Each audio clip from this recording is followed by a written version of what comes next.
Okay, ఒక legendary actor, ఇన్ని ఇయర్స్గా మీ జర్నీ ఉంది.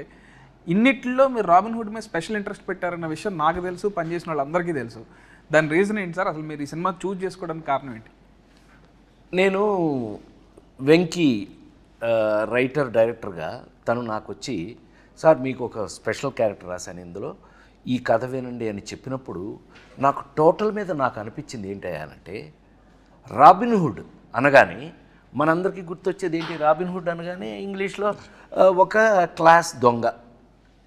వీడు దొంగని హీరో పెట్టి ఇతను ఏం కథ చేస్తాడని, సరే నువ్వు కథ చెప్పానన్నా, అంటే మన అభిప్రాయం మంది కదా, కథ చెప్పానన్నా. చెప్పాడు.